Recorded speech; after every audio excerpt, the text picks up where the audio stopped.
ओं नमो शिवाय मोर स्नेहर छात्र छात्री माने दीपुसर ज्ञानी यूट्यूब चैनल को स्वागत करुच्ची।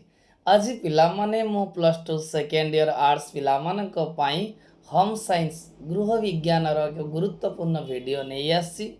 पिलामान देखो फाइनल एग्जाम पाई आज मो 2 मारिकिया 3 मारिकिया एवं 5 मारिकिया सिलेक्शन क्वेश्चन आज नहीं आसी जहाँकि तुमମାନଙ୍କ सहित मु आलोचना करी एवं देखिबो होम साइंस एग्जाम रे ये क्वेश्चन गुड़िक निश्चित आसो। पिला देख होम साइंस एग्जाम पाई समस्त पिला माननकु बेस्ट ऑफ लक। निश्चय तुम एग्जाम बहुत भल हेबो एवं आज से मु किछि बछा बछा 2 मारिकिया 3 मारिकिया 5 मारिकिया क्वेश्चन आलोचना करुछि जहाँकि गोटे वीडियो रे समस्त क्वेश्चन रहिबो। निश्चय पिला माने आ भितरु बहुत क्वेश्चन तुम परीक्षा निश्चय आसीथिबो। प्रथम क्वेश्चन पिला माने कहिछि उइनंग का कहबा। पिलामन देख शिशुर खाद्य कठिन खाद्य संजोग करने को उइनंग कहुए। शिशु 6 मास हेबा परे माँ क्षीर शिशु शरीर में समस्त पुष्टिगत अभाव को मेटाई पारे ना, तेणु क्षीर सहित धीरे धीरे अन्यान्य खाद्य को शिशु खाइबा को दिया जाए। द्वितीय क्वेश्चन पिला माने आलोचना करबा थ्रस। द्वितीय क्वेश्चन पिला माने थ्रस का कहबा बहुत इंपोर्टेंट क्वेश्चन परीक्षा सब आसे जे शैशव अवस्था शिशुर पाठी रे फंगस संक्रमण हेले तार जीभ अठर धार भीतर जीभ और गाल रे धला रंगर बल मशिबा परे घा हो जाए, या थ्रस कहुए। नेक्स्ट क्वेश्चन पिला माने आलोचना करबा डीपीटी टीका। बहुत परीक्षा पिला माने आसे डीपीटी टीका कौन मनता पिला माने डीपीटी टीका शैशव कालीन रोगरु शिशु को रक्षा करिता। विशेषकर आम जो 3टा रोग अच्छी डिप्थेरिया कंठ आलती धनुष्टंकार लहराकाश। डिप्थेरिया बात कह कंठ आलती धनुष्टंकार लहराकाश एपाई शिशु गोटे इंजेक्शन माध्यम दि जाए जहाँ ये रोग हम ना ताकि डीपीटी। एबे पिला माने में आलोचना करिबा बीसीजी टीका। मनकता बीसीजी टीका कौन पाई दिया जाए ना जखम रागर निराकरण पाई इंजेक्शन माध्यम दिया जाए। अधिकांश क्षेत्र में या 5 वर्ष पर्यंत शिशु को रोग रक्षा करे। नेक्स्ट क्वेश्चन पोलियो जीवा पिला माने। पोलियो बहुत इंपोर्टेंट क्वेश्चन जे पोलियो रोग को दूर करने डीपीटी परी पोलियो टीका 2 मास आरंभ करी 4-8 सप्ताह अंतर 3 थर दि जाए। शिशु को पोलियो बुंदा पाटी बाटी दि जाए। नेक्स्ट क्वेश्चन टीएबीसी टीका। मनता टीएबीसी टीका शिशु को 4टी रोग रक्षा करिता। यही टीका टाइफॉइड पाराटाइफॉइड बी और कोलेरा पर शिशु को दि जाए। शिशु और माता अपमृत्युर प्रधान कारण कौन पाई शिशु एवं मातांकर अपमृत्यु होची तार मुख्य कारण होची दारिद्र्य अज्ञता शिक्षार अभाव अनुपयोगी बासगृह गृहर पारिपार्श्विक अवस्था चिकित्सार अभाव विभिन्न संक्रामक रोग इत्यादि माता अपमृत्यु मृत्युकालीन दायी। विशेषकर प्रसवकालीन प्रसूति और रोग माता अपमृत्युर कारण अटे। शिशुर है कौन ना दारिद्र्य शिक्षार अभाव अनुपयोगी बासगृह चिकित्सार अभाव एटा शिशु किंतु माँ को प्रसवकालीन तो रोग। नेक्स्ट क्वेश्चन पिला माने प्रतिरोधक रोग। नेक्स्ट होची प्राकृतिक रोग प्रतिरोधक शक्ति। पिला माने मन रखता आमर रोग प्रतिशोधी 2 प्रकार गोटे प्राकृतिक आ गोटे कृत्रिम। प्राकृतिक कृत्रिम रोग शक्ति जन्मगत शिशु मृत्युर प्रथम दिन में क्षीर थिबा कोलेस्ट्रम किसी परिमाण पाई था। मातृदुग्ध पान कर शिशु मान पाखरे ये प्राकृतिक रोग प्रतिशोधी अधिक थाए। नेक्स्ट क्वेश्चन पिला माने किशोरावस्था में क्या कहबा। देख पिला माने किशोरावस्था क्या कहबा ना किशोरावस्था एक परिवर्तन समय जेतेबेले गोटे शिशु शारीरिक और मानसिक स्तर रे परिवर्तित होई गोटे प्राप्त वयस्क व्यक्ति रे परिणत हुए। जे किशोरावस्था एक परिवर्तन समय जेतेबेले गोटे शिशु शारीरिक और मानसिक स्तर रे परिवर्तित होई गोटे प्राप्त वयस्क व्यक्ति रे परिणत हुए। ये कैशोरावस्था यौन परिपक्वता आरंभ होगा समय ठारू वयप्राप्त अवस्था पर्यंत समय को बुझाई था। हारे हारी भाव किशोरावस्था 11 ରୁ 13 वर्ष ଆରମ୍ଭ ହୋଇ 21 ବର୍ଷ ପର୍ଯ୍ୟନ୍ତ ହୋଇଥାଏ। କୈଶୋର ଶବ୍ଦର ଅର୍ଥ ହେଉଛି ପରିଣତ ଅବସ୍ଥାକୁ ବୃଦ୍ଧି କରିବା। ନେକ୍ସଟ କ୍ୱେଶ୍ଚନ ପିଲାମାନେ ବହୁତ ଇମ୍ପୋର୍ଟାଣ୍ଟ କ୍ୱେଶ୍ଚନ ପରୀକ୍ଷାର ସବୁବେଳେ ପିଲାମାନେ କ୍ୱେଶ୍ଚନଟି ଆସେ ଯେ ମାତୃଦୁଗ୍ଧର ଉପାଦେୟତା, ଯେ ଶରୀର ବୃଦ୍ଧି ନିମନ୍ତେ ପ୍ରয়োଜନୀୟ ସମସ୍ତ ଖାଦ୍ୟର ଉପାଦାନ ଉପଯୁକ୍ତ ପରିମାଣ ଅନୁପାତରେ ମାତୃଦୁଗ୍ଧରେ ରହିଥାଏ। ଏହା ଶିଶୁମାନଙ୍କୁ ମାତାଙ୍କଠାରୁ ସିଧାସଳଖ ଆସୁଥିବାରୁ ଏଥିରେ ସଂକ୍ରମଣ ଜନିତ ଭୟ ନଥାଏ। ଆଉ ମାତୃଦୁଗ୍ଧରେ ପ୍ରତିପାଳିତ ଶିଶୁର ରୋଗବଶ ଅଧିକ ଅଟେ। ନେକ୍ସଟ କ୍ୱେଶ୍ଚନ, ଶିଶୁର ଖାଦ୍ୟ ଉପକରଣ ଯତ୍ନ ଆମେ କ'ଣ କଲେ ପିଲାର ଖାଦ୍ୟ ଯେଉଁ ଆମେ ପିଲା ଖାଇବ ଯତ୍ନ ନେଇପାରିବା? ପ୍ରଥମ ହେଲା ପ୍ରତିଥର ଶିଶୁକୁ ଖାଦ୍ୟ ଖାଇସାରିବା ପରେ ସାବୁନ ଗୁଣ୍ଡ ଉଷୁମ ପାଣି ବ୍ରସ୍ ସାହାଯ୍ୟରେ ଏହାକୁ ଉତ୍ତମ ରୂପେ ପରିଷ୍କାର ପାଣିରେ ଉଭୟ ବୋତଲ ଟିପି ଓ ନିପିଲକୁ ମିନିଟ୍ ପର୍ଯ୍ୟନ୍ତ ଫୁଟାଇ ଏକ ପାତ୍ରରେ ଢାଙ୍କି ରଖିବ। କ୍ଷୀର ପ୍ରସ୍ତୁତ ସମୟରେ ହାତ ଲଗାଇବ ନାହିଁ। ଦ୍ୱିତୀୟ ପଏଣ୍ଟ, ଶିଶୁର ବୋତଲ ଟିପି ବା ନିପିଲକୁ ଫୁଟା ପାଣିରେ ବୁଡ଼ାଇ ରଖିବ କିମ୍ବା ଗୋଟିଏ ପାତ୍ରରେ ଘୋଡ଼ାଇ ରଖିବ। ଲାଷ୍ଟ ପଏଣ୍ଟ ଛୁଆ ପିଲାମାନେ ଦେଖ ଯେ ବୋତଲ ସଫା କରିବା ନିମନ୍ତେ ବ୍ୟବହାର କରିବା ପୂର୍ବରୁ ଉତ୍ତମ ରୂପେ ବିଶୁଦ୍ଧମୂଳକ ପରିଷ୍କାର କରିବ। ଲାଷ୍ଟ ପଏଣ୍ଟ, କ୍ଷୀରରେ ଚିନି ମିଶିବା କ୍ଷୀର ଘାଣ୍ଟି ଥଣ୍ଡା କରିବା ଇତ୍ୟାଦି କାର୍ଯ୍ୟ ନିମନ୍ତେ ଚାମଚ ବ୍ୟବହୃତ ହୁଏ।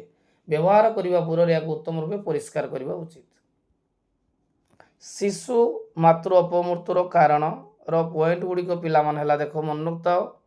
ଯେଉଁ ଶିଶୁ ମାତୃ ଅପମୃତ୍ୟୁର କାରଣ ହେଉଛି ଆମର ଦାରିଦ୍ର୍ୟ, ଅଜ୍ଞତା, ଡାକ୍ତରୀ ଚିକିତ୍ସାର ଅଭାବ, ଅସ୍ୱାସ୍ଥ୍ୟକର ପରିବେଶ, ସାମାଜିକ ପ୍ରଥା।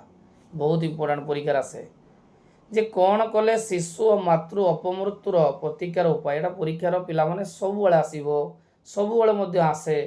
ପ୍ରଥମ ପଏଣ୍ଟ ହେଲା ଶିଶୁ ଓ ବୟସ୍କ ବ୍ୟକ୍ତିମାନଙ୍କୁ ଖାଦ୍ୟ ଓ ପୁଷ୍ଟି ସମ୍ବନ୍ଧୀୟ ଶିକ୍ଷା ପ୍ରଦାନ କରିବା।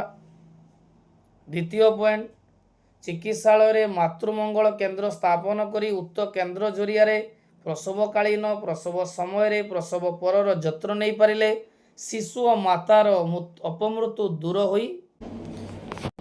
ତୃତୀୟ ପଏଣ୍ଟ ପିଲାମାନେ କହିଛି ମାତୃମଙ୍ଗଳ କେନ୍ଦ୍ରରେ ଶିଶୁ ମଙ୍ଗଳ ନିମନ୍ତେ ମାତାଙ୍କୁ ଶିକ୍ଷା ପ୍ରଦାନ କରାଯାଇପାରିଲେ ଏହା ଦୂରୀକରଣ ହୋଇପାରିବ। ନେକ୍ସଟ ପଏଣ୍ଟ, ସ୍ୱାସ୍ଥ୍ୟ ସମ୍ବନ୍ଧୀୟ ତାଲିମ ପ୍ରାପ୍ତ ମହିଳା ପରିଦର୍ଶିକାଙ୍କୁ ନିଯୁକ୍ତି ଦେଲେ ସେମାନେ ସାଧାରଣ ମହିଳାଙ୍କୁ ଏ ସମ୍ବନ୍ଧରେ ଶିକ୍ଷା ପ୍ରଦାନ କରିପାରିବେ। ନେକ୍ସଟ ପଏଣ୍ଟ, ଦରିଦ୍ର ଗର୍ଭବତୀ ଓ ପ୍ରସୂତି ମହିଳାମାନଙ୍କୁ ପୁଷ୍ଟିକର ଖାଦ୍ୟ ପ୍ରଦାନ କଲେ ଶିଶୁ ଓ ମାତୃ ଅପମୃତ୍ୟୁ ଦୂରୀକରଣ ହୋଇପାରିବ। ନେକ୍ସଟ କ୍ୱେଶ୍ଚନ, ଗାଇକ୍ଲୋଜେନ୍ କାହାକୁ କହିବା ପିଲାମାନେ ଦେଖ ବହୁତ ଇମ୍ପୋର୍ଟାଣ୍ଟ। ଏହାକୁ ଜୀବନ୍ତ ମଣ୍ଡ କୁହାଯାଏ। ଏହା ପଶୁମାନଙ୍କ ଯକୃତ ପେଶୀରେ ଗଚ୍ଛିତ ରହିଥାଏ କିନ୍ତୁ ଜୀବର ମୃତ୍ୟୁ ସଙ୍ଗେ ସଙ୍ଗେ ଏହା ହାଇଡ୍ରୋଲିସିସ୍ ଦ୍ୱାରା ଗ୍ଲୁକୋଜରେ ପରିଣତ ହୁଏ। ନେକ୍ସଟ କ୍ୱେଶ୍ଚନ, ଗ୍ଲୁକୋଜ କାହାକୁ କହିବା? ଯେ ଗ୍ଲୁକୋଜ ମନୋସାକାରାଇଡ୍ର ଅନ୍ତର୍ଭୁକ୍ତ। ଏହା ଦ୍ରାକ୍ଷା, କମଳା, ମିଠା ଓ ମକା ମହୁରେ ଥାଏ। ଦ୍ରାକ୍ଷା ଶର୍କରା ଭାବରେ ଶ୍ୱେତସାର ରକ୍ତରେ ଶରୀର ବିଭିନ୍ନ କୋଷକୁ ଯାଇ ଶକ୍ତି ଉତ୍ପାଦନ ବ୍ୟବହୃତ ହୋଇଥାଏ। ନେକ୍ସଟ କ୍ୱେଶ୍ଚନ, ଫ୍ରୁକ୍ଟୋଜ ଦେଖ ପିଲାମାନେ ମନୁଥାଅ ଫ୍ରୁକ୍ଟୋଜ ଏହାକୁ ଫଳ ଶର୍କରା କୁହାଯାଏ। ଏହା ଜଳରେ ଦ୍ରବଣୀୟ ସ୍ଫଟିକୀୟ। ଆଖୁ ରସ ଶର୍କରାଠୁ ମଧ୍ୟ ସ୍ୱାଦରେ ଅଧିକ ମଧୁର। ଏହା ପୁଷ୍ପ ମଧୁ, ପାଚିଲା ଫଳ କେତେକ ପନିପରିବାରେ ଥାଏ। ପାଚିଲା ଫଳ ଓ ମହୁରେ ବହୁ ପରିମାଣରେ ଥାଏ। ନେକ୍ସଟ ହେଲା ସୁକ୍ରୋଜ। ସୁକ୍ରୋଜ ବା ଇକ୍ଷୁ ଶର୍କରା ଆଖୁର ସରୁ ଓ ସୁଗର ବିଟ୍ରୁ ପ୍ରସ୍ତୁତ ହୁଏ। ଆମ ଦୈନନ୍ଦିନ ବ୍ୟବହାର କରୁଥିବା ଚିନି ଏହାର ଅନ୍ତର୍ଭୁକ୍ତ। ଏହା ଆଖୁ ରସ ଶର୍କରା ଓ ବିଟ୍ ଶର୍କରାରୁ ତିଆରି ହୋଇଥାଏ। ଲାକ୍ଟୋଜ ବା ଦୁଗ୍ଧ ଶର୍କରା କେବଳ ସ୍ତନ୍ୟପାୟୀ ଜୀବଙ୍କ ଦୁଗ୍ଧରୁ ମିଳେ। ଏହା ବିଭିନ୍ନ ପ୍ରକାର ଦୁଗ୍ଧରେ ବିଭିନ୍ନ ଅନୁପାତରେ ଥାଏ। ଏହା ହାଇଡ୍ରୋଲିସିସ୍ ଦ୍ୱାରା ଗ୍ଲୁକୋଜ ଓ ଗାଲାକ୍ଟୋଜ ନାମକ ଦୁଇଟି ମୌଳିକ ଶର୍କରାରେ ପରିଣତ ହୁଏ। ନେକ୍ସଟ କ୍ୱେଶ୍ଚନ ପିଲାମାନେ ଆଲୋଚନା କରିବା ଶ୍ୱେତସାର ଅଭାବ ଜନିତ ରୋଗ। ଶ୍ୱେତସାର ଅଭାବରେ କ'ଣ କ'ଣ ରୋଗ ହୁଏ?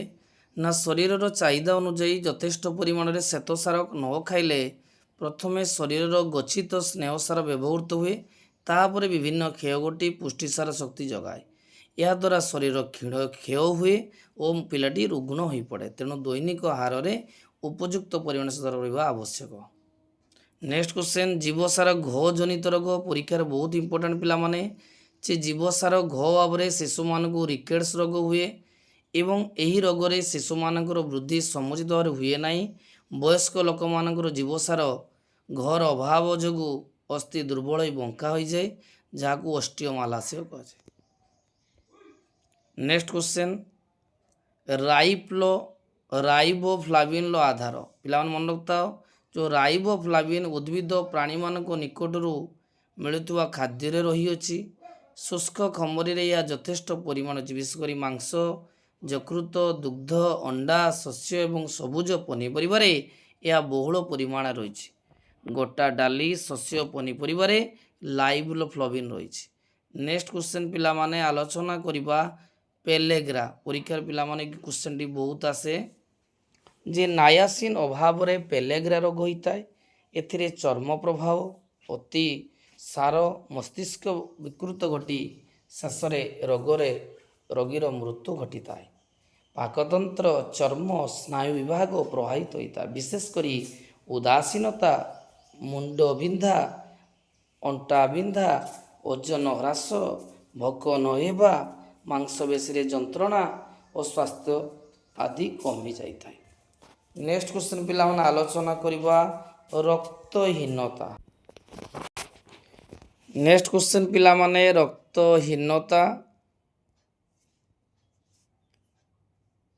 ଯେ ଶରୀରର ଲୌହ ଧାତୁସାରର ଅଭାବ ଘଟିଲେ ରକ୍ତହୀନତା ରୋଗ ଦେଖାଯାଏ। ଏହା ଲକ୍ଷଣ ହେଲା କ୍ଳାନ୍ତି, ଉର୍ଦ୍ଧ୍ୱଶ୍ୱାସ, ମୁଣ୍ଡ ବୁଲାଇବା, ଦୃଷ୍ଟିଶକ୍ତି ହ୍ରାସ ପାଇବା, ମୁଣ୍ଡ ବ୍ୟଥା, ନିଦ୍ରା ହ୍ରାସ, ଅଜୀର୍ଣ୍ଣ। ଏଇଗୁଡ଼ା ହେଉଛି ରକ୍ତହୀନତାର ଲକ୍ଷଣ। ବିଶେଷ କରି ଲୋହିତ ରକ୍ତ କଣିକାର ସଂଖ୍ୟା କମିଯିବାରୁ ଶରୀରର କୋଷ ପାଖକୁ ଅମ୍ଳଜାନ ପହଞ୍ଚି ପାରେ ନାହିଁ ଓ ଯଥେଷ୍ଟ ଶକ୍ତି ଉତ୍ପନ୍ନ ହୋଇପାରେ ନାହିଁ। ତେଣୁ ଶିଶୁମାନଙ୍କର ଶାରୀରିକ ବୃଦ୍ଧି ଠିକ୍ ଭାବରେ ହୋଇପାରେ ନାହିଁ। ନେକ୍ସଟ କ୍ୱେଶ୍ଚନ୍ ପିଲାମାନେ ଆୟୋଡିନ୍। ପିଲାମାନେ ମଥାଉ ଆୟୋଡିନ୍ ଅଭାବରେ କି ରୋଗ ହୁଏ ନା ଗଳଗଣ୍ଡ ରୋଗ ହୋଇଥାଏ। ଯେଉଁ ମୃତ୍ତିକାରେ ଆୟୋଡିନ୍ ନଥାଏ ଉକ୍ତ ମୃତ୍ତିକାରେ ଉତ୍ପନ୍ନ ଖାଦ୍ୟ ଓ ଜଳରେ ଆୟୋଡିନ୍ର ଅଭାବ ଥାଏ। ଗଳଗ୍ରନ୍ଥିର ଫୁଲା ଅବସ୍ଥାକୁ ଗଳଗଣ୍ଡ କୁହାଯାଏ। ଶୈଶବାବସ୍ଥାରେ ଆୟୋଡିନ୍ର ଉତ୍କଟ ଅଭାବ ହେଲେ ଉପଯୁକ୍ତ ଶାରୀରିକ ବୃଦ୍ଧି ହୋଇପାରେ ନାହିଁ। ଏହି ଅବସ୍ଥାକୁ କ୍ରେଟିନିଜିମ୍ କୁହାଯାଏ। ଜୀବସାର ଗ ଅଭାବରେ କେଉଁ ରୋଗ ଦେଖାଯାଏ? ଦେଖ ପିଲାମାନେ, ଜୀବସାର ଗ ଅଭାବ ହେଲେ କୋଶିକା ସଂଯୋଜକ କୋଲାଜେନ୍ ଯଥେଷ୍ଟ ସଂଶ୍ଳେଷିତ ହୋଇପାରେ ନାହିଁ। କ୍ଷୁଦ୍ର ନଳୀଗୁଡ଼ିକ ନଷ୍ଟ ହେବା ଦ୍ୱାରା ରକ୍ତସ୍ରାବ ହୁଏ ଓ ଦାନ୍ତର ମାଢ଼ି ଦୁର୍ବଳ ହୋଇ ରକ୍ତ ପଡ଼େ। ଅତ୍ୟଧିକ ଭାବରେ ଖଞ୍ଜାଗୁଡ଼ିକ ଫୁଲି ବିନ୍ଧେ, ଶରୀର ଦୁର୍ବଳ ହୁଏ, ଭୋକ ହୁଏ ନାହିଁ, ଚର୍ମ ଖଦଡ଼ା ହୋଇଯାଏ। ଏହାକୁ ସ୍କର୍ବି ରୋଗ ମଧ୍ୟ କହନ୍ତି। ବୟସ୍କ ବ୍ୟକ୍ତିଙ୍କ ଦାନ୍ତର ମାଢ଼ିରେ ସଂକ୍ରମଣ ହୋଇ ଫୁଲିଯିବା, ରକ୍ତସ୍ରାବ, ଗୋଡ଼ ଦରଜ ହେବା ଇତ୍ୟାଦି ଲକ୍ଷଣ ଦେଖାଯାଏ ଜୀବସାର ଗ ଅଭାବରେ। ନେକ୍ସଟ କ୍ୱେଶ୍ଚନ୍ ପିଲାମାନେ ବହୁତ ଇମ୍ପୋର୍ଟାଣ୍ଟ କ୍ୱେଶ୍ଚନ୍ ଯେ ପୁଷ୍ଟିସାରର କାର୍ଯ୍ୟ କ'ଣ? ପୁଷ୍ଟିସାର ଶରୀର ବୃଦ୍ଧି ସାଧନ, କ୍ଷୟ ପୂରଣ, ତନ୍ତୁ ଗଠନରେ ସାହାଯ୍ୟ କରେ। ନୂତନ କୋଷଗୁଡ଼ିକ ଗଠନ ପାଇଁ ଏହା ଆବଶ୍ୟକ। ଆମ ଶରୀର ବିଭିନ୍ନ ଯନ୍ତ୍ର, ପେଶୀ, ଅନ୍ତଃସ୍ରାବୀ ଗ୍ରନ୍ଥଗୁଡ଼ିକ ପ୍ରଧାନ ଉପାଦାନ ହେଲା ପୁଷ୍ଟିସାର। ଅସ୍ଥି, ମାତୃକା, ଦାନ୍ତ, ଚର୍ମ, ନଖ, ବାଳ, ରକ୍ତ କୋଶିକାରେ ମଧ୍ୟ ବହୁ ପରିମାଣରେ ପୁଷ୍ଟିସାର ଥାଏ। ସାଧାରଣତଃ 1 ଗ୍ରାମ ପୁଷ୍ଟିସାର ଜାରଣରେ 4 କିଗ୍ରା ଶକ୍ତି ଉତ୍ପନ୍ନ ହୋଇଥାଏ। ରକ୍ତ ପ୍ରତିରୋଧ ଶକ୍ତି ଆଣ୍ଟିବଡି ପୁଷ୍ଟିସାର ଦ୍ୱାରା ସାଧିତ ହୋଇଥାଏ। ପୁଷ୍ଟିସାରର ଆଧାର। ପିଲାମାନେ ଦେଖ, ପୁଷ୍ଟିସାର ଜାତୀୟ ଖାଦ୍ୟ ଉଭୟ ଜୀବନ୍ତ, ଜାନ୍ତବ ଓ ଉଦ୍ଭିଦ ଖାଦ୍ୟରୁ ମିଳିଥାଏ। ଜାନ୍ତବ ଜଗତରୁ ମିଳୁଥିବା ଖାଦ୍ୟରେ ଅପରିହାର୍ଯ୍ୟ ଆମିନୋ ଏସିଡ୍ ବେଶୀ ପରିମାଣ ଥିବା ହେତୁ ଏହା ପୁଷ୍ଟିସାରର ଉତ୍ତମ ଆଧାର ଅଟେ। ଏଗୁଡ଼ିକ ମାଛ, ମାଂସ, ଅଣ୍ଡା, ଦୁଗ୍ଧ ତଥା ଦୁଗ୍ଧଜାତ ପଦାର୍ଥରୁ ମିଳିଥାଏ। ଉଦ୍ଭିଦ ଆଧାର। ବିଭିନ୍ନ ପ୍ରକାର ଡାଲି, ସୋୟାବିନରେ ଯଥେଷ୍ଟ ପରିମାଣ ପୁଷ୍ଟିସାର ରହିଛି। ଯଦିଓ ଶସ୍ୟ ବୀଜରେ ପୁଷ୍ଟିସାର କମ୍ ଥାଏ, ତଥାପି ଏହା ଅଧିକ ପରିମାଣ ଆହରଣ କରାଯାଉଥିବାରୁ ଏହାକୁ ପୁଷ୍ଟିସାର ଅନୁରୂପ ଖାଦ୍ୟ କୁହାଯାଏ। ଏହା ଛଡ଼ା ଅଳ୍ପ କିଛି ପୁଷ୍ଟିସାର ଆମେ ତୈଳବୀଜ, ତଟକା ପନିର ଓ ଶିମ ମଞ୍ଜିରୁ ପାଇଥାଉ। ନେକ୍ସଟ ହେଲା ପିଲାମାନେ ସ୍ନେହସାରର କାର୍ଯ୍ୟ। ସ୍ନେହସାରର କାର୍ଯ୍ୟ ବହୁତ ଇମ୍ପୋର୍ଟାଣ୍ଟ। ଯେ ଶକ୍ତି ଉତ୍ପାଦନକାରୀ ଖାଦ୍ୟର ଉପାଦାନଗୁଡ଼ିକ ମଧ୍ୟରୁ ସ୍ନେହସାର ଏକ ସାନ୍ଦ୍ରିତ ଆଧାର। 1 ଗ୍ରାମ ସ୍ନେହସାର 9 କିଲୋ କ୍ୟାଲୋରି ଶକ୍ତି ଉତ୍ପନ୍ନ କରିଥାଏ। ଅପରିହାର୍ଯ୍ୟ ଫାଟି ଏସିଡ୍ ଲିନୋଲେଇକ୍ ଓ ଆରାକିଡୋନିକ୍ ଏସିଡ୍ର ଏକମାତ୍ର ଆଧାର। ଶ୍ଵେତସାର ଭଳି ଏହା ଶରୀରକୁ କାର୍ଯ୍ୟ କରିବା ପାଇଁ ଶକ୍ତି ଦେଇଥାଏ। ନେକ୍ସଟ କ୍ୱେଶ୍ଚନ୍ ପିଲାମାନେ, ଜୀବସାର କରେ କେଉଁ କେଉଁ ରୋଗ ହୋଇଥାଏ? ପିଲାମାନେ ମନେ ରଖିଥାଅ, ଜୀବସାର କରେ କ'ଣ କ'ଣ ରୋଗ ହେବ? ନା ଅନ୍ଧାର କଣା ରୋଗ ହେବ। ଏହି ରୋଗକୁ ମଧ୍ୟ କହନ୍ତି ଜେରୋପଥାଲମିଆ। ଆଉ ତାପରେ ଏହାପରେ ସ୍ୱଚ୍ଛପଟଳ ନରମ ହୋଇ ଚକ୍ଷୁ ଅନ୍ଧ ହୋଇଯାଏ, ତାହା କୁହନ୍ତି କେରାଟୋମାଲେସିଆ। ଶରୀରର ବିଭିନ୍ନ ପ୍ରକାର ରୋଗ ସଂକ୍ରାମକ ଦ୍ୱାରା ବା କେ ଅଭାବରୁ ହୋଇଥାଏ। କ୍ୟାଲସିୟମର ଭୂମିକା ବହୁତ ଇମ୍ପୋର୍ଟାଣ୍ଟ ଛୁଆ, ଏଟା ପରୀକ୍ଷାରେ ଆସେ ଯେ ଶରୀରର ଅନ୍ୟ ଧାତୁସାର ଅପେକ୍ଷା କ୍ୟାଲସିୟମ ସବୁଠାରୁ ବେଶୀ ସ୍ଥାନ ଅଧିକାର କରିଛି। ଏହା ଶରୀର ବିଭିନ୍ନ କାର୍ଯ୍ୟ କରିଥାଏ, ବିଶେଷତଃ ପ୍ରଥମତଃ ଅସ୍ଥି ଓ ଦାନ୍ତ ଗଠନ କରେ, ଶରୀରର ବିଭିନ୍ନ କ୍ରିୟାକୁ ନିୟନ୍ତ୍ରିତ କରେ। ଦ୍ୱିତୀୟ ପଏଣ୍ଟ, ହୃତ୍ପିଣ୍ଡର ମାଂସପେଶୀ ତନ୍ତୁରେ ଯଥେଷ୍ଟ ପରିମାଣରେ କ୍ୟାଲସିୟମ ଉପସ୍ଥିତ ରହି ଏହାର ମାଂସପେଶୀକୁ ସଂକୋଚନ ଶକ୍ତି ପ୍ରଦାନ କରିଥାଏ। ନେକ୍ସଟ, କ୍ଷତର ସ୍ରାବକୁ ହେଲାବେଳେ ରକ୍ତକୁ ଜମାଟ ବାନ୍ଧିବାରେ ସାହାଯ୍ୟ କରିଥାଏ। କ୍ୟାଲସିୟମ ଶରୀରର ଗୁରୁତ୍ୱପୂର୍ଣ୍ଣ ଏନଜାଇମ୍ ମଧ୍ୟ ଗଠନ କରେ। ନେକ୍ସଟ ପଏଣ୍ଟ ପିଲାମାନେ, ସ୍ନାୟୁତନ୍ତ୍ର ଓ ସ୍ନାୟୁକେନ୍ଦ୍ର ଉଦ୍ଦୀପନାକୁ ମଧ୍ୟ ପରିଚାଳିତ କରେ କିଏ? କ୍ୟାଲସିୟମ। କ୍ୱାସିୟରକର ମାରାସ୍ମସ୍, ଶିଶୁର ଖାଦ୍ୟରେ ଅନୁପାତ କମିଗଲେ କ୍ୱାସିୟ ରୋଗ ହୁଏ। ଏହି ରୋଗ ସାଧାରଣତଃ 2 ରୁ 5 ବର୍ଷର ପିଲାଙ୍କୁ ଦେଖାଯାଏ। ସାଧାରଣତଃ ଏହି ରୋଗ ହେଲେ ପିଲାମାନଙ୍କର ଶାରୀରିକ ବୃଦ୍ଧି ହ୍ରାସ ଘଟେ, ମାନସିକ ଅସୁସ୍ଥତା ଘଟେ, ଓଜନ ହ୍ରାସ ହୁଏ, ଗୋଡ଼ ପାଦ ମୁହଁରେ ଦାଗ ବସିଯାଏ, ମାଂସପେଶୀ କ୍ଷୀଣ ହୁଏ। ମାରାସ୍ମସ୍ ଦେଖ ପିଲାମାନେ, ଖାଦ୍ୟର ଉଭୟ ପୁଷ୍ଟିସାର ଓ କ୍ୟାଲୋରିର ପରିମାଣ କମିଗଲେ ଏହା ଶିଶୁ ପାଖରେ ଦେଖାଯାଏ। ଏହା ଜନ୍ମ ପରଠାରୁ 1 ବର୍ଷ ମଧ୍ୟରେ ଶିଶୁ ପାଖରେ ଦେଖାଯାଇଥାଏ। ଏଥିରେ ମାଂସପେଶୀର କ୍ଷୟ ଘଟେ ଓ ଶାରୀରିକ ବୃଦ୍ଧିରେ ବାଧାପ୍ରାପ୍ତ ହୋଇଥାଏ। ନେକ୍ସଟ କ୍ୱେଶ୍ଚନ୍ ପିଲାମାନେ ଆଲୋଚନା କରିବା ସାଇଟୋପ୍ଲାଜମ। ଦେଖ ପିଲାମାନେ ଆଲୋଚନା କରିବା ସାଇଟୋପ୍ଲାଜମ। ଏହା ପ୍ରତ୍ୟେକ କୋଷ ଜୀବକ ଝିଲ୍ଲି ମଧ୍ୟ ରହିଥାଏ। ଏହା ଅପେକ୍ଷାକୃତ ସ୍ୱଚ୍ଛ ଓ ତରଳ ଅର୍ଦ୍ଧତରଳ ଅବସ୍ଥାରେ ଥାଏ। ଏହା ତରଳ ପଦାର୍ଥ ମଧ୍ୟରେ ଅସଂଜ୍ଞ ସବୁ ପୁରି ରହିଥାଏ। ଲାଇସୋଜେମ୍ ପିଲାମାନେ ଦେଖ, ଲାଇସୋଜେମ୍ ବହୁତ ଇମ୍ପୋର୍ଟାଣ୍ଟ କ୍ୱେଶ୍ଚନ୍, ଲାଇସୋଜେମ୍ ପରୀକ୍ଷାରେ ଆସେ ଯେ ଲାଇସୋଜେମ୍ ପ୍ରାୟ ଅଧିକାଂଶ ପ୍ରାଣୀ କୋଷରେ ଦେଖାଯାଏ। ଅଗ୍ନାଶୟ କୋଷ, ଶ୍ଵେତରକ୍ତ କଣିକା, ଯକୃତ କୋଷ ଓ ବୃକ୍କ କୋଷରେ ଦେଖାଯାଏ। ଏହାକୁ ମଧ୍ୟ ଆତ୍ମଗତି ଥଳି କୁହାଯାଏ। କୋଷ ମଝିରେ ଥିବା ଅଂଶକୁ ନ୍ୟୁକ୍ଲିୟସ୍ ବା ନେଷ୍ଟି ବୋଲି କୁହାଯାଏ। ନେଷ୍ଟି ଭିତରେ ଗୁଣସୂତ୍ର ଥାଏ। ଏହାର ଗୁରୁତ୍ୱପୂର୍ଣ୍ଣ ଅଂଶ କୋଷକୁ ନିୟନ୍ତ୍ରଣ କରିଥାଏ ଏବଂ ଯାହାକି ପ୍ରୋଟିନ୍ ସଂଶ୍ଳେଷଣରେ ସାହାଯ୍ୟ କରିଥାଏ। ପ୍ଲାଜମା, ରକ୍ତ 2ଟି ଉପାଦାନକୁ ନେଇ ଗଠିତ, ଯଥା ପ୍ଲାଜମା ଆଉ ଗୋଟେ ରକ୍ତ କଣିକା। ରକ୍ତ କଣିକା ଗୁଡ଼ିକ ପ୍ଲାଜମା ବା ରକ୍ତର ପ୍ରରସ ଦେହରେ ଭାସୁଥାନ୍ତି। ଏହା ଏକ ସ୍ୱଚ୍ଛ ଈଷତ୍ ପୀତବର୍ଣ୍ଣର ତରଳ ପଦାର୍ଥ, ଯେଉଁଥିରେ ଶତକଡ଼ା 90% ଜଳ ଏବଂ 10% ଜଳ ରହିଥାଏ। ନେକ୍ସଟ କ୍ୱେଶ୍ଚନ୍, ହିମୋଗ୍ଲୋବିନ୍ କାହାକୁ କୁହନ୍ତି? ଯେ ରକ୍ତରେ ଥିବା ଲୋହିତ ରକ୍ତ କଣିକାର ହିମୋଗ୍ଲୋବିନ୍ ରହିଥାଏ, ଯାହାକି ପ୍ରୋଟିନ୍ ଏବଂ ଆର୍ଗନ୍ ବା ଲୌହର ଏକ ଯୌଗୀୟ ପଦାର୍ଥ। ଏହାର ଅମ୍ଳଜାନ ପ୍ରତି ଆକର୍ଷଣ ଶକ୍ତି ରହିଛି ଏବଂ ଅମ୍ଳଜାନ ଆକର୍ଷଣ କରି ହିମୋଗ୍ଲୋବିନ୍ ପରିଣତ ହୁଏ। ଦେଖ ପିଲାମାନେ, ବର୍ତ୍ତମାନ ମୁଁ ଖାଲି କ୍ୱେଶ୍ଚନ୍ ଗୁଡ଼ିକ କହିଦେଉଛି ଇମ୍ପୋର୍ଟାଣ୍ଟ। ପିଲାମାନେ ଦେଖ, ପରୀକ୍ଷାରେ ଆସିବ ଯେ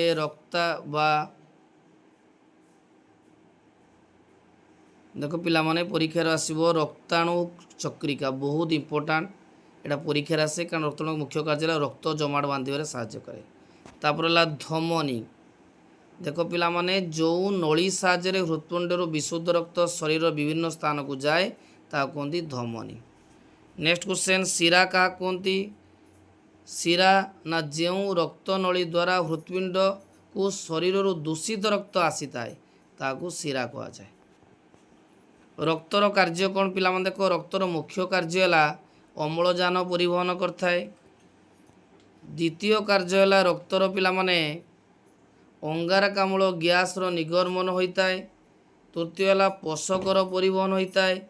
ଚତୁର୍ଥ ହେଲା ବର୍ଜ୍ୟବସ୍ତୁ ପରିବହନ କରିଥାଏ। ହରମୋନ୍ ଆଉ ଭିଟାମିନ୍ର ବଣ୍ଟନ କରିଥାଏ। ପାକସ୍ଥଳୀ ବର୍ତ୍ତମାନ ପିଲା ଆମେ ଆଲୋଚନା କରିବା ପାକସ୍ଥଳୀର କାର୍ଯ୍ୟ। ପାକସ୍ଥଳୀ ଖାଦ୍ୟକୁ ଗ୍ରହଣ କରି ଖାଦ୍ୟର ଏକ ସାମୟିକ ଭଣ୍ଡାରସ୍ଥଳୀ ରୂପେ କାର୍ଯ୍ୟ କରିଥାଏ। ନେକ୍ସଟ ପଏଣ୍ଟ ପିଲାମାନେ ପେପ୍ସିନ୍ ପୁଷ୍ଟିସାର ବା ପ୍ରୋଟିନ୍କୁ ପେପ୍ଟନରେ ପରିଣତ କରେ। ରେନିନ୍ ଦୁଧର କେସିନ୍ ଜେନ୍କୁ ଛିଣ୍ଡାଇ କେସିନ୍ରେ ପରିଣତ କରିଥାଏ। ଏବେ ଦେଖିବ ପିଲାମାନେ ବସ୍ତ୍ରଧୌତ ପ୍ରଣାଳୀ। ପିଲାମାନେ ଦେଖ ବସ୍ତ୍ରଧୌତ ସମୟରେ ବସ୍ତ୍ରର ତନ୍ତୁ ଅନୁଯାୟୀ ସ୍ୱତନ୍ତ୍ର ଭାବେ ପରିଷ୍କାର ନିମନ୍ତେ ବସ୍ତ୍ର ବାଛି ବାଛି ରଖିବା ଯଥା କାର୍ପାସ, ଲିନେନ୍, ପଶମ, ରେଶମ ଓ ପ୍ରାକୃତିକ ତନ୍ତୁଜାତ ବସ୍ତୁକୁ ଅଲଗା କରି ରଖିବା। ଦେଖ ତାପରେ ଇମ୍ପୋର୍ଟାଣ୍ଟ କ୍ୱେଶ୍ଚନ ହେଉଛି ବସ୍ତ୍ରଧୌତ ପ୍ରଣାଳୀର ବର୍ଣ୍ଣନା କରି କାର୍ପାସ ବସ୍ତ୍ରଧୌତ ପ୍ରଣାଳୀ ବିଷୟରେ ଆଲୋଚନା କର। ଏଇଟା ପିଲାମାନେ ପରୀକ୍ଷାରେ 5 ମାର୍କିଆ ଆସିବ। ତାପରେ ଆର୍ଥିକ ଆୟ କାହାକୁ କୁହାଯାଏ, ସେଇଟା ବହୁତ ଇମ୍ପୋର୍ଟାଣ୍ଟ କ୍ୱେଶ୍ଚନ। ତାପରେ ଇମ୍ପୋର୍ଟାଣ୍ଟ ହେଉଛି ପ୍ରକୃତ ଆୟ କାହାକୁ କହନ୍ତି। ତାପରେ ପରୋକ୍ଷ ଆୟ କାହାକୁ କୁହନ୍ତି। ମନସ୍ତାତ୍ତ୍ୱିକ ଆୟ କାହାକୁ କୁହନ୍ତି କହିଲେ କ୍ୱେଶ୍ଚନ ଗୁଡ଼ା ଛୁଆ କହିଦେଉଛୁ। ମନସ୍ତାତ୍ତ୍ୱିକ ଆୟ କହିଲେ କ'ଣ ବୁଝ, ଘରୋଇ ହିସାବ କେଉଁ କେଉଁ ପ୍ରଣାଳୀରେ କରାଯାଏ, ନୋଟବୁକ୍ ପ୍ରଣାଳୀ କ'ଣ, କାଗଜ ଫର୍ଦ୍ଦରେ କିପରି ହିସାବ କରାଯାଏ, ଘରୋଇ ହିସାବ ରଖିବାର ଆବଶ୍ୟକତା କ'ଣ, ଏଟା 5 ମାର୍କିଆ ପିଲାମାନେ ଆସେ। ସଞ୍ଚୟର ଗୁରୁତ୍ୱ କ'ଣ, ସଞ୍ଚୟର ଗୁରୁତ୍ୱ କ'ଣ, କିଶୋରାବସ୍ଥାର ସୋପାନ, ଏଇଟା ପିଲାମାନେ ବହୁତ ଥର ଆସେ କାରଣ କିଶୋରାବସ୍ଥାର ଆରମ୍ଭ, ପଦ୍ୟାବସ୍ଥା, ବୟପ୍ରାପ୍ତ ଅବସ୍ଥା ଅଛି, ଏଟା ପରୀକ୍ଷାରେ ସବୁବେଳେ ଆସେ। ଜ୍ୱରର ଚିକିତ୍ସା କ'ଣ, ପ୍ରକୃତ ଆୟ କହିଲେ କ'ଣ ବୁଝ, ସଞ୍ଚୟର ଗୁରୁତ୍ୱ, ଇଏ ବି ପିଲାମାନେ ଗୋଟେ 5 ମାର୍କିଆ କ୍ୱେଶ୍ଚନ ଆସେ, ସଞ୍ଚୟର ଗୁରୁତ୍ୱ କ'ଣ। ନେକ୍ସଟ ହେଲା ମୃତ୍ୟୁହାରଣର ନିରାକରଣ ଉପାୟ, ଇଏ ବି ପିଲାମାନେ ଇମ୍ପୋର୍ଟାଣ୍ଟ 3 ମାର୍କିଆ ପରୀକ୍ଷା ପିଲାମାନେ କ୍ୱେଶ୍ଚନ ଆସେ। ଭିଟାମିନ୍ ଇ କହିଲେ କ'ଣ ବୁଝ, ଏଇଟା ପିଲାମାନେ 2 ମାର୍କିଆରୁ 3 ମାର୍କିଆ ଆସିବ।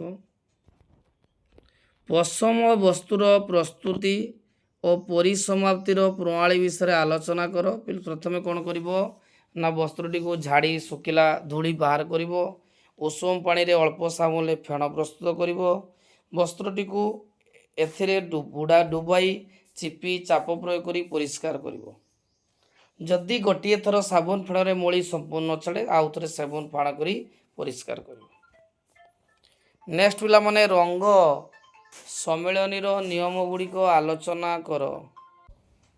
ଏବେ ପିଲାମାନେ ଆଲୋଚନା କରିବା ରଙ୍ଗ ସମ୍ମିଳନୀର ନିୟମ ଆଲୋଚନା କର। ଏଇଟା 5 ମାର୍କିଆ ଲଙ୍ଗ କ୍ୱେଶ୍ଚନ ପିଲାମାନେ ଆସେ। ଦେଖ ବର୍ତ୍ତମାନ ପିଲାମାନେ ମୁଁ ଗୋଟିଏ ଭିଡ଼ିଓରେ 2 ମାର୍କିଆ, 3 ମାର୍କିଆ ଏବଂ 5 ମାର୍କିଆ ଲଙ୍ଗ କ୍ୱେଶ୍ଚନ ଆଲୋଚନା କଲି, କିଛି ଉତ୍ତର ଡିସ୍କସନ୍ କଲି। ଆଉ ଗୋଟେ ଭିଡ଼ିଓ ବହୁତ ଲେନ୍ଥି ହେଇଯିବ, ସେଥିପାଇଁ ଖାଲି କ୍ୱେଶ୍ଚନ ଗୁଡ଼ିକ କହିଦେଲି। ଦେଖିବ ପିଲାମାନେ ଆରି ଭିତରୁ ବହୁତ ଗୁଡ଼ିଏ କ୍ୱେଶ୍ଚନ ତୁମ ପରୀକ୍ଷାରେ ଆସିବ। ଯଦି ପିଲାମାନେ ଭିଡ଼ିଓଟି ଭଲ ଲାଗିଥାଏ ଲାଇକ୍ କରିବ, ଚ୍ୟାନେଲକୁ ସବସ୍କ୍ରାଇବ୍ କରିବ ଏବଂ ସାଙ୍ଗମାନଙ୍କୁ ନିଶ୍ଚୟ ସେୟାର କରିବ।